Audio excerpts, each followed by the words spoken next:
নমস্কার বন্ধুরা, আজকে আমি তৈরি করছি বাটার নান রেসিপি। তো তার জন্য আমি এখানে 1 কাপ দুধ, 1 কাপ দই, 1 চামচ চিনি, স্বাদ মতো নুন আর একটুখানি বেকিং পাউডার আর হাফ কাপ জল আর 1 চামচ তেল দিয়ে ভালো করে মিশিয়ে নিয়েছি।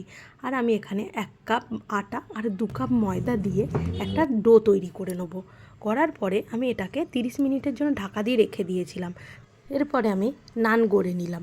নেবার পরে নান হিসাবে বেলে নেবার পরে উপর থেকে ধনেপাতা আর কালো জিরে দিয়ে আর একবার বেলে নিয়েছি। নিয়ে নানের পিছন দিকটায় আমি একটু হাতের সাহায্যে জল দিয়ে দিয়েছি, দিয়ে তাওয়ার মধ্যে দিয়ে দেবো। কারণ জলটা ইউজ করলাম কারণ তাওয়ার মধ্যে ভালোভাবে নানটা বসে যাবে। এরপরে আমি দেখুন এরকমভাবে গ্যাসের মধ্যে এটাকে সেঁকে নেবো। সেঁকে নেবার পরে আমি দেখুন খুব ভালোভাবে হয়ে গেছে। শেখার পরে এটা তুলে নেবো। তুলে আমি ওপর থেকে বাটার অ্যাপ্লাই করে দেবো। তো দেখুন হয়ে গেল বাটার নান। তো যদি ভিডিওটা ভালো লেগে থাকে একটা লাইক করে দেবেন। Thank you.